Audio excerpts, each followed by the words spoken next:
Hello, beautiful souls. Hello, y'all. Nandito naman tayo ulit sa work. Ang intention lang namin ni Isay is to share our experience sa world. Kaya, ito yung ginagawa namin. So, yung mga veterans dyan na matagal nang ginagawa, maybe makapag-spill kayo ng a little secret here and there para sabay-sabay tayo sumakses.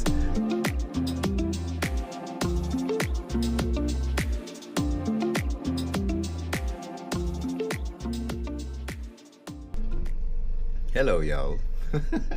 Nandito naman tayo ulit sa work. And as usual, magkausap na naman kami ni Isay. Hello, y'all. Hello, beautiful souls. Hanggang ito na yung ito na yung pinakamalapit na way para makapag-usap, no? Swerte nga tayo, Yeah. merong ganito. Wala kaming pasok for today's video. Okay, today's video. Sige, labihin mo kung ano nangyayari sa ano bang meron. Ayun, merong typhoon, 2 LPA. And ang name talaga nung typhoon, Dante. Narinig niyo yan, y'all? Dante daw yung pangalan ng typhoon. Ang inyong lingkod. Oo. Mm. Nagpaka-toxic talaga yung dating niya eh. Nagpaka-toxic talaga si Dante. Nag-visit ng Manila. Oo. Pero pinapakita lang namin sa inyo, ito, ang ano namin, ang routine. Kapag kami, grabe tagal na Tagalog, kapag kami, when we are, ganito, yung setup namin, bale, nandun siya sa Philippines, nag-FaceTime kami, video call pala, FaceTime. Video call kami, ayun lang, and then all throughout the day, text. Tapos, pag may time, ayun, usap uli kami. Yan lang ginagawa namin. Yun lang yung, yun lang yung pinaka effective na way. So, pero okay naman. I mean, nakaka-adjust na. Kung siguro mga bata-bata kami, alam mo yun, parang magmamarakulyo ka talaga, parang magagalit ka talaga, yung parang, hindi magagalit, but yung parang maiinip ka kasi hindi kayo nakikita, yung ganun. Pero ngayon matatanda na kami, parang naintindihan na namin yung kung ano yung mas importante na itackle. Katulad ng mga pinag-usapan namin ng mga future goals, yung mga Yes. yung mga gagawin namin for the future, yung sa aming dalawa, for parang retirement, ganun. So ayun, ito ginagawa namin. Palagi namin itong ginagawa yo. This is, ito yung way But Yeah. yun lang, Since yesterday, wala akong pasok. Ganito lang kami. yeah, since yesterday wala siyang work kasi bumabagyo doon dahil doon sa kung sino man yung magaling na Poncio Pilatong bagyo na yun. Ayun. Pero yeah, ito yung routine namin. Kung minsan, actually hindi kung minsan, most of the time, almost every day pag may Yeah. scheduled si Isay na may work, ako din meron. Dahil nga guys, yung schedule namin nag-fit dahil night shift ako dito. Kaya yung oras ko parang Philippines.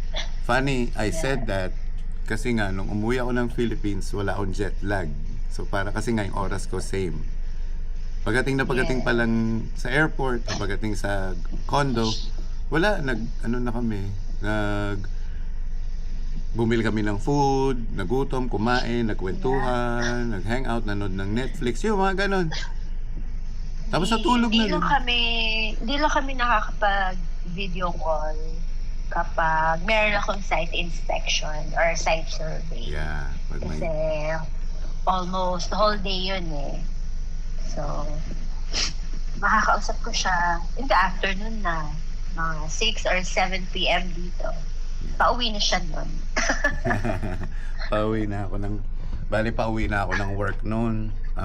Doon kami nakakapag-chika-chika. Catch up.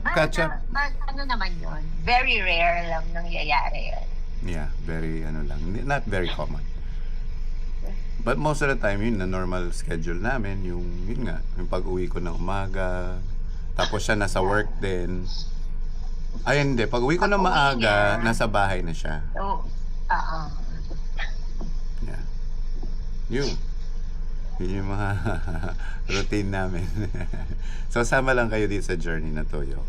Kaya like I always say, sa mga LDR, long distance relationship, nasan whichever part of the world kayo, we're all in this together. Gusto natin lahat tayo mag succeed dito sa journey na nilalaban natin as long distance relationship couples. Mag-share tayo na experiences through sa vlogs sa YouTube, and meron din namang social media nakalagay doon sa YouTube channel namin. Message lang kayo kung gusto niyo magtanong. Kasi bago-bago din naman kami dito sa LDR. So, yung mga veterans dyan na matagal nang ginagawa, maybe makapag-spill kayo ng a little secret here and there para sabay-sabay tayo sumakses. Di ba sabi dyan, sumakses? Ano ang pangalan nung nagsabi nun lang, yung sumakses? Si Ninya. Ninya. Ito yung pangalan ng Ninya. Nag-imagine ka, nakikita mo sa imagine mo, wow, ang taas ko na. Ganon. Makikita mo sa imagine mo, success ka eh. Bigla kang sumakses eh. Pero step by the step pala. Sumakses, yun. Kailangan natin sumakses lahat. Masarap lang kasi y'all i-share yung yung ganito, yung experience ng long distance. Kasi long distance is not for everybody. Long distance relationship hindi para sa lahat. Para sa mga mahihinang puso at mahihina ang loob, hindi ko sasabihin wag nyo i-try. I mean, i-try nyo din kung magwo-work. Pero dahil nga long distance ang ang setup, mas masakit pag nasaktan. Kasi wala kang magawa. Yes. Kaya, wag nating paabutin sa ganun. So, magtulong-tulungan tayo para nga tayo sumakses. Yan, sumakses tayo. Ayun, Isa, ikaw may sasabihin ka? Love? Wala, yun lang. So, kapag na-surpass nyo to or na-overcome nyo yung long-distance relationship, remember, long-distance relationship, ito yung strongest love Ayun. ever. Strongest love nga naman talaga. No? O, diba? Swerte ko dito, guys, na. Yeah. Siya malas niya. Malas niya. Sabi ni Lord, pinag-pray nyo yan, magdusa kayo. Magdusa kayo. Well, we're just gonna keep this short. Gusto lang namin i-share sa inyo yung ginagawa namin, normal routine namin ni Sai kapag nandito ako sa US, and yun, dyan siya sa Philippines. So until then, like I always tell you guys, long distance relationship, keep the faith, keep it strong, let God be the center of our relationship. And para sa lahat dyan, mag-ano na lang kayo, sunod na lang kayo dito sa mga videos. And kung feel nyo i-press yung like at saka yung subscribe and follow or share, paki na lang din. Like I said, we're all in this together. Ang intention lang namin ni Isay is to share our experience sa world. Kaya ito yung ginagawa namin. I mean, we're not professional vloggers. But, yun lang, gusto lang namin share. And, hindi magiging masyadong entertaining yung video kasi medyo baguhan pa nga kami. And yung mga pag-edit, it takes time. But anyways, ulitin ko ulit. If you feel like it, ano nga kasi yun? Ikaw nga. Ikaw na. Wala baguhan. No? Paki-press na lang or paki-click yung like, yung subscribe, yung share. Yeah. And feel free to comment, negative or positive, i-accept natin yan. Yung sa YouTube settings naman, naka-accept lahat ng comment. So, ready kami sa criticism. Positive or negative, comments, criticisms, opinions, yes, please. drop it in the channel. Ano nilang, follow nyo lang kami. Pero hindi ko i-accept yung criticism ng mga ex-friends ko. Ayun lang. Alin ba? Yung ba yung bigyan natin ng isang example. Yung ba yung love yung nag-usap tayo na sinasabi mo na pinag-pray ko to kay Lord, ganun, na bigyan naman ako ng someone na mamahalin ako, alagaan ako, bibigyan ako importansya. Hindi ako itatrato na para akong alila or para kung sino lang. Tapos biglang, ayun, may dumating nga sa buhay niya, ang inyong lingkod. Tapos ayun, yung isang kaibigan niya sabi, ipag-pray daw ulit. Ang lupit, Yeah. di ba?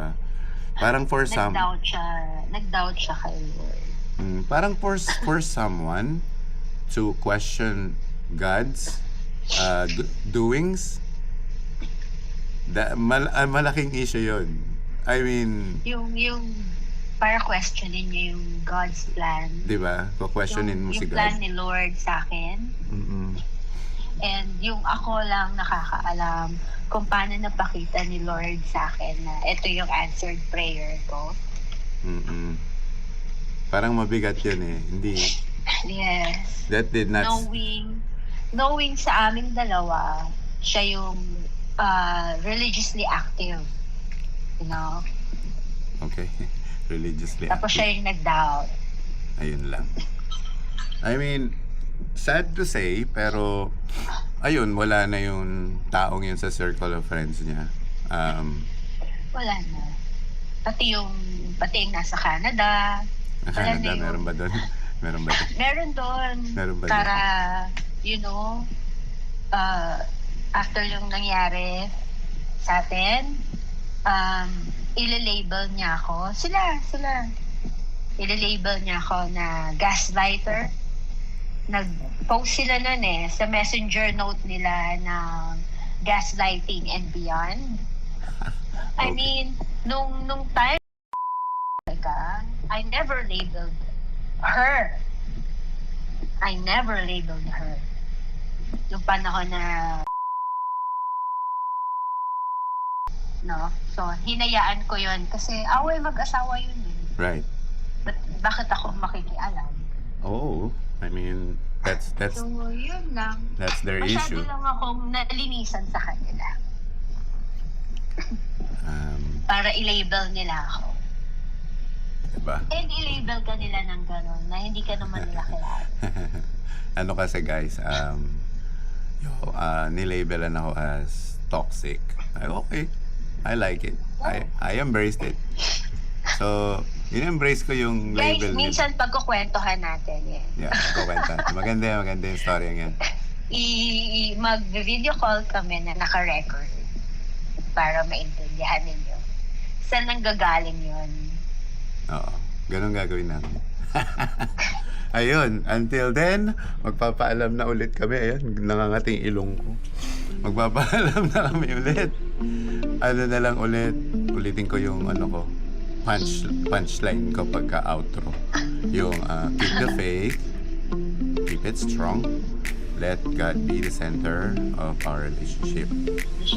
And also, if you feel like it na lang, kung sakali lang, paki-press na lang yung like, subscribe, and ano pa ba yun? Share, and comment. Mag-comment kayo. Feel free to comment. Negative or positive. Kaya nating handle yan. Until then, we'll see you all. Si Isay magpapaalam sa inyo. See you later. Ay, mali yung outro mo. Beautiful souls. Ulitin mo yun. Yun yung intro ko sa pag-open. Intro pala yung beautiful souls. So, hello, beautiful Hello, souls. beautiful. So, magpapapaalam, let's see you later. Ganun lang. Pwede na rin, I guess. Alright then, yeah. See you guys later. Laters, yo. Later, yo.